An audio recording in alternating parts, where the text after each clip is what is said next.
Swadika, very good evening and welcome to Thai PBS World Tonight. I'm Nan Bunag. I'm Tulip Nagsompoplao. And today, 15 new COVID-19 deaths have been recorded today, that raised the death toll to 203. At the same time, 1,583 new COVID-19 infections have also been recorded, and that raises the cumulative total since last year to 65,153. And if we look only at the latest outbreak in April, so far, 36,290 have been infected with COVID-19 and 109 people have died so far. Bangkok found the highest number of new infections with 417, raising its total to 12,005 in the latest outbreak, followed by Samut Prakan with 138, Chonburi found 131, Chiang Mai found 66 new cases, and Nonthaburi found 50. Meanwhile, Dr. Tawisap Siraprapasi, a senior doctor of the Disease Control Department, told the media that the number of infected patients with pneumonia are increasing in the latest outbreak.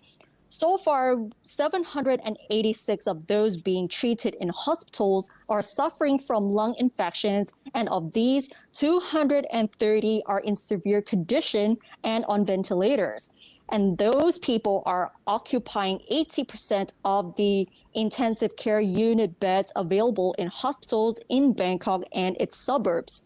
Although new daily infections are gradually reducing across the country, he said that severe cases are increasing rapidly to the extent that they may overwhelm the capacity of medical services to handle this severe crisis. He also noted that several of those who died did not even know that they were infected with COVID-19.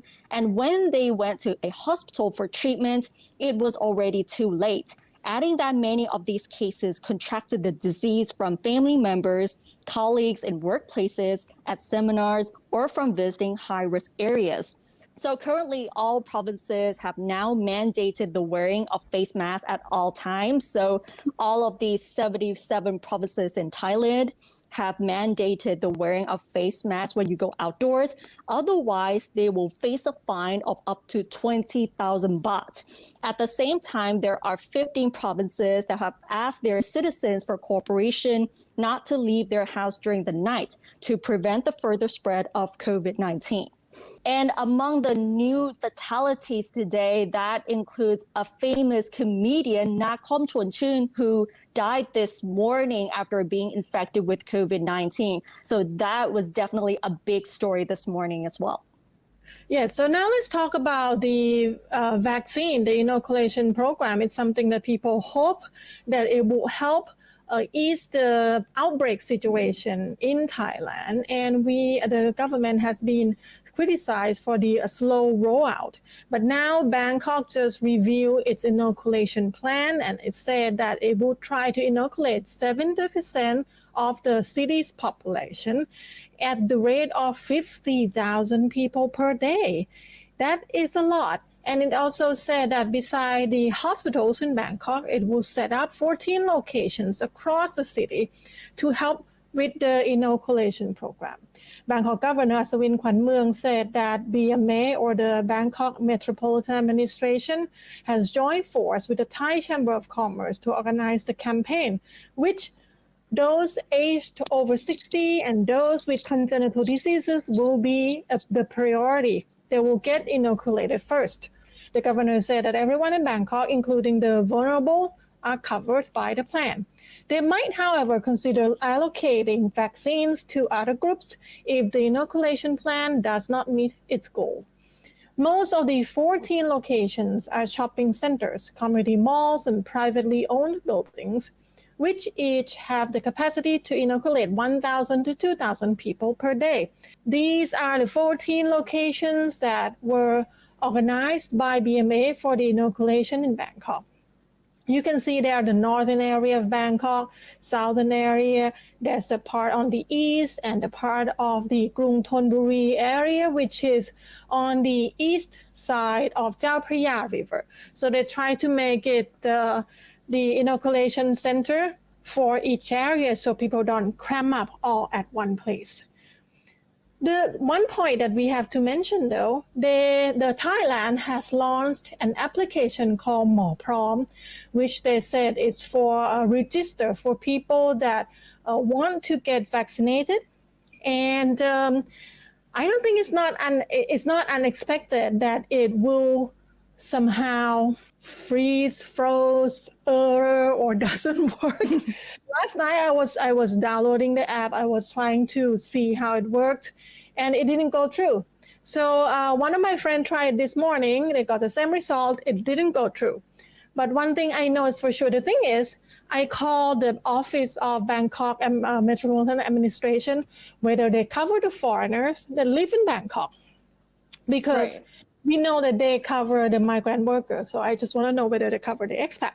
So they said by the announcement of CCSA, the plan is to cover the foreigner that lives in Bangkok as well, the long-term stay, which right now I'm sure most of the people in Thailand are long-term stay because they have been here. With the COVID-19, nobody coming in and out easily anymore. But then with this application, it asks for you to input your ID number, which if you are an expat or foreigner in Thailand, you don't have the Thai ID number. So I'm wondering how that would work. Is there like a box where you could put the passport ID or anything for the expats or foreigners that are in long stay?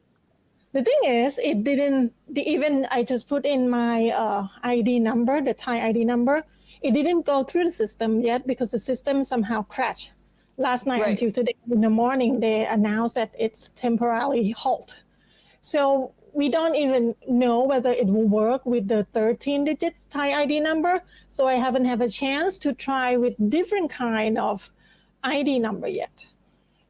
Right. So that would be definitely a big issue here with the Molprom application, as many people are waiting to be vaccinated. And based on the information, those people that will be inoculated first will be the elders over 60 years old, as well as those with congenital diseases. And for other people, it won't be until around June or July that they will be inoculated. So basically, those people will be inoculated first, and people like us will have to wait until like the next round. And hopefully with these 14 additional locations, once the campaign roll out, it will be quicker than we expected.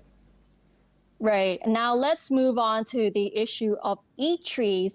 Ever since the CCSA announced the new COVID-19 restrictions, especially for the 6 provinces in the deep red zones, many of the eateries in those provinces, including Bangkok, are having to adapt to the new restrictions, even though it means that their income will decrease after the CCSA announced that dining in will be banned in the 6 provinces, as well as the takeaway services will be allowed, and all of this will be effective tomorrow. And one of the deep red zone eateries in Pattaya became unusually quiet after the new restrictions were announced yesterday. The owner of Kruwa Thuen Pattaya restaurant explained that the new restrictions will definitely have a huge impact on their business, which he admits used to make a lot of money. The latest COVID-19 outbreak, however, has led to a decrease in customers. The restaurant has now changed its focus to delivery services. At the same time, the owner of Narnia Steak and Seafood Restaurant, also in Pattaya, said that they will comply with the restrictions, even if it means a decrease in their income, while the operating costs stay the same. She said that her restaurant will start work earlier, focus on delivery services, and provide free delivery to nearby addresses. Meanwhile, a few eateries in Bangkok have already put up signs indicating the change of opening hours and lack of dining in service from tomorrow until May 14th. Many members of the Bang Bo community in Bangkok's Laksi district say they feel that the new restrictions are necessary. In fact, most of them say that the restrictions should have been imposed before the Songkran holidays, when many people travel back to their home provinces. In fact, most of them say that the restrictions should have been imposed before the Songkran holidays when many people travel back to their home provinces. And many of the medical experts have been saying that such of the restrictions should have been imposed way before the Songkran holidays. And what we're seeing is basically the aftermath of not putting the country on lockdown. Yeah, there's some expert that said the number we're seeing right now is an effect from the Songkran travel. And hopefully, if it's just for the Songkran travel, this number will slow down in next week or two because this is already the end of April. Now let's talk about the food service sector in Thailand because Kasikorn Research Center just launched a report that said that the third wave of COVID-19 in Thailand will have a huge effect on the restaurant businesses, which is still already recovering from last year's closure. So they're not really fully recovered yet, and they are on the way there. The latest COVID-19 restrictions imposed on red zone province prohibit dining in the restaurants and restrict opening hours effective from tomorrow. Full service restaurants will be affected the most, especially those located in shopping centers and at tourist locations. It is predicted that such businesses will generate revenue of 139 to 144 billion baht. That is 12% drop in the worst case. Limited service restaurants, including street food vendors, will be less affected as they have different distribution channels and a flexible cost structure. Food delivery services will generate revenue between 61 and 63 billion baht, which is a 2.5% reduction at worst. Street food vendors may have received benefits from the government stimulus schemes, which will help them survive during the pandemic. They will, however, still experience a revenue reduction of up to 1% or 182 to 187 billion baht. So due to the current situation, the center estimated that the food service sector as a whole will generate only 382 to 394 billion baht this year. That is a 5.6% revenue reduction year on year. So a lot of you, when you hear 5.6%, you might think, oh, that doesn't sound like too much. But you have to remember that last year is already 9 to 10% reduction. And this is on top of that. Right. And let's move on to another special report today. So tomorrow is Labor Day in Thailand, and this special report we're going to show you today, we're going to expose the lives of factory workers who are working tirelessly, even with extremely low pay, to make ends meet. But the COVID-19 situation in Thailand has made things much worse for them. Let's find out more with Kun Chalalak Janwanpen.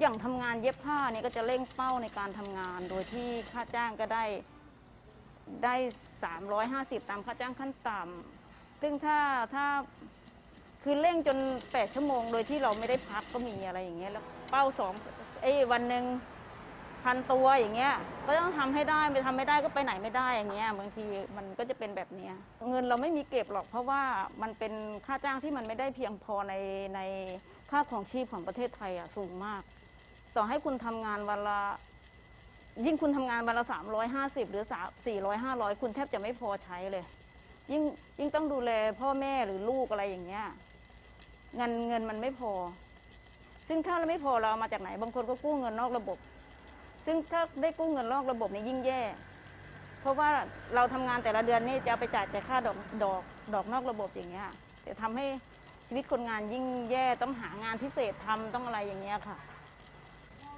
That is the story of the lives of garment factory workers, told by Vipa Machachat, a 46-year-old seamstress who's been working in the industry for over 30 years and counting. Vipa was laid off from a large garment factory 11 years ago and got together with some of her co-workers to run a small factory triarm, promising fair trade and treatment for seamstresses. Before the COVID-19 pandemic, Triarm hired 4 or 5 other seamstresses. All got paid nearly twice the country's minimum wage, while also got achievable daily work goals and reasonable benefits. but not every employer does the same as Tri-Arm. The story of hard work and low income remains a daily reality for millions of workers across the country. Recent statistics from the National Statistical Office and Ministry of Labor show that Thailand has 38.3 million workers, and the average monthly wage from across the country is only 12,644 baht. As per the household income and expense, the average household income every month is 26,018 baht, with expenses of 21,329 baht. Though the statistics show that households on average can cover their monthly expenses, the struggle to make ends meet remains common in today's society. This is especially true for informal workers who form the majority of the Thai workforce and whose income can fluctuate widely. The COVID-19 pandemic has made the situation worse and highlighted the vulnerability of the Thai workforce.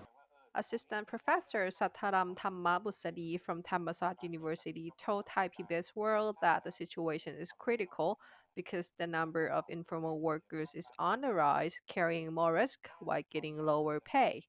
The government is a key player in resolving this issue and providing security for workers. คนกลุ่มนี้ในตลาดแรงงานเนี่ยควรที่จะมี safety net นะครับหรือว่าสวัสดิการแบบใหม่ที่ทำให้เขารู้สึกมั่นคงวันนี้เราต้องการให้คนสามารถที่จะวางแผนชีวิตได้คุณก็ต้องรักษางานให้เขาแล้วก็ในขณะเดียวกันคุณก็ต้องทำให้ค่าจ้างเนี่ยมันสอดคล้องกับการดำรงชีวิตเราจะไม่ต้องพูดถึงเรื่องระบบบำนาญพื้นฐานทั่วหน้าสำหรับผู้ใช้แรงงานใช่ไหมครับซึ่งทุกวันนี้ระบบบำนาญมันไปผูกติดกับประกันสังคมแล้วก็มีแรงงานเพียงแค่ประมาณ15-20% เท่านั้นที่จะได้ระบบบำนาญประกันสังคมเนี่ย Universal pensions and a minimum wage raise may concern a lot of people, as it can mean an allocation of a large chunk of the taxpayers' money, as well as adding more of a burden to entrepreneurs in the private sector. But Satram insists it is very feasible. Many, if not all, political parties propose these or similar policies in their campaigns during the 2019 elections, but have not been able to realize them.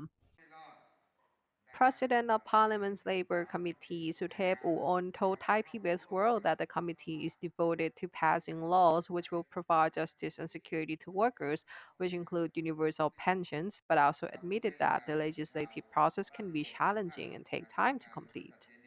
คือจริงๆในวาระของกรรมาธิการเนี่ยทุกคนก็เห็นชอบนะแต่ด้วยเหตุดังที่บอกนะครับว่าเอาเรื่องของกฎหมายก่อนแล้วกันในเรื่องกฎหมายเนี่ยมันต้องไปผ่านนายกรัฐมนตรีก็ต้องยอมรับว่านะครับมิติสัมพันธ์นะครับของสสนะฮะกับนายกรัฐมนตรีเนี่ยอาจจะไม่ถึงกันก็ได้นั่นหมายถึงอยู่ฝ่ายค้านนะเพราะว่าจากการสัมผัสเนี่ยเพราะว่านายกรัฐมนตรีเองเนี่ยนะครับไม่ได้อยู่ในพรรคของต่างๆที่มาแต่เพียงว่ามาเป็นนายกรัฐมนตรีที่มีการส่งเสริมโดยพรรคร่วมรัฐบาลเนี่ยแต่ในการนำเสนอไปเนี่ยมันอาจจะไม่มีน้ำหนักพอ Suthep explains that so far, 4 pieces of legislation, namely the Labor Protection Act, the Informal Workforce Act, the Labor Relations Act, and Amendment to the Social Security Act, are the committee's major agenda, and MPs are committed to pushing them in order to provide workers with better justice and security. Suthep noted, however, that we are currently in an extraordinary situation with the COVID-19 outbreak threatening the economy, and the main focus right now should be on keeping people in employment. Wage negotiation is not really a priority at the moment when people are struggling to keep the jobs at all.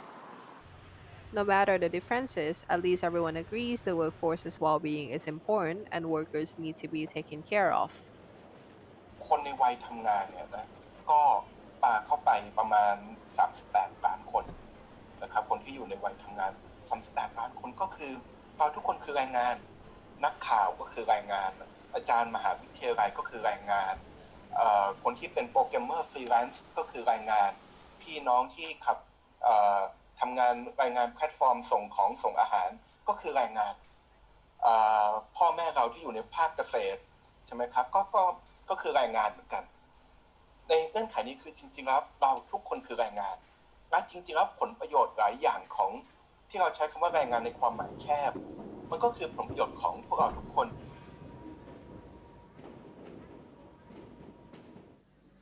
So now let's go to something a little lighter because today is Friday. We will have a column from Kitipat Chensukjit, which is called Walk-A-Tif.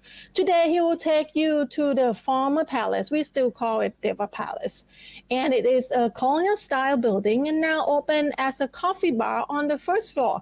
Now let's take a look.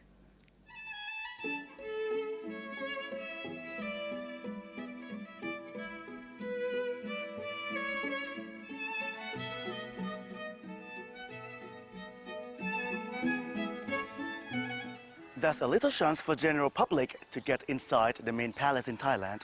So today, Walk-A-Tif will take you to see one of the famous palaces in Thailand, which was built more than 100 years ago.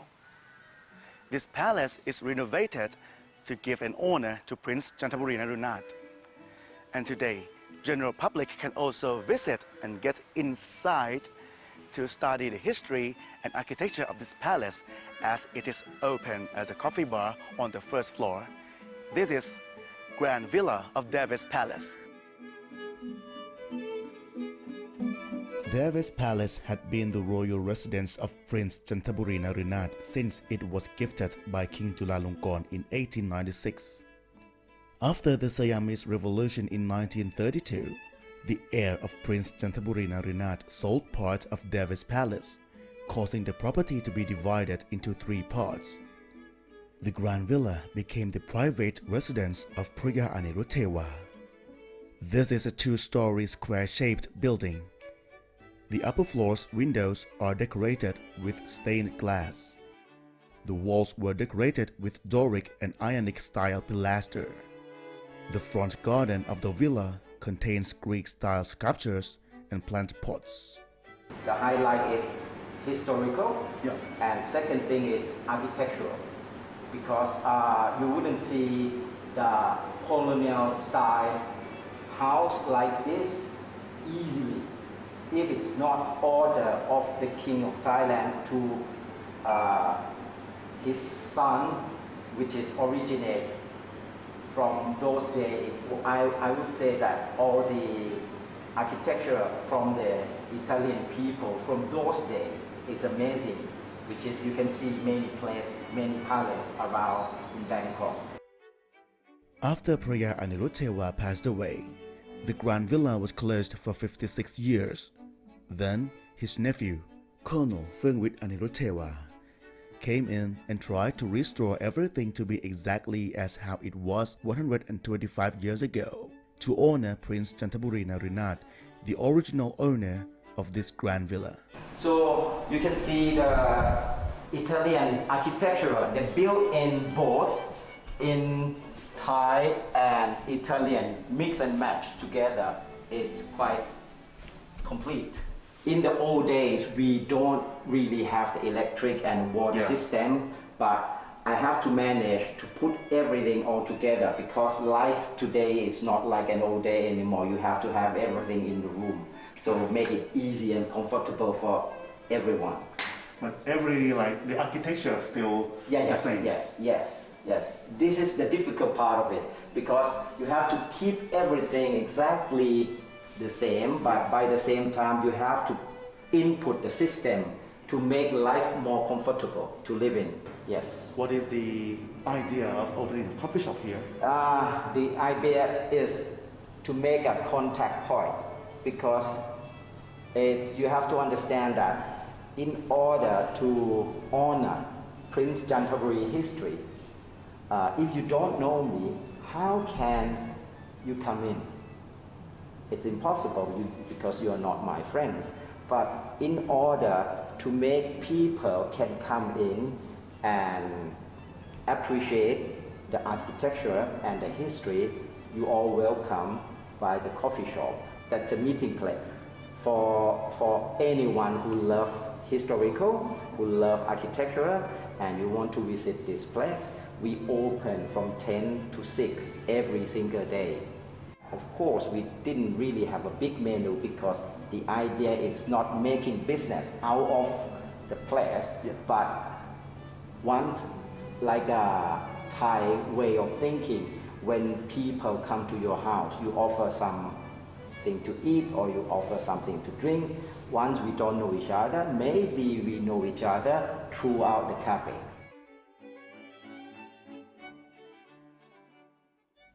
So nice building. It's they still try to reserve the integrity of the original design.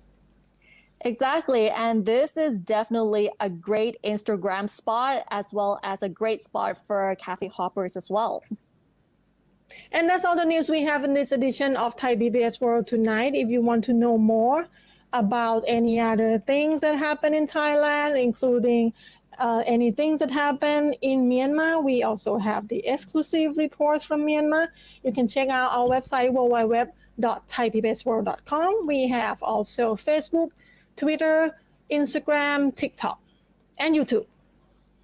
And that wraps up tonight's edition of Thai PBS World Tonight. Thanks for watching, and we'll see you next week. สวัสดีค่ะ สวัสดีค่ะ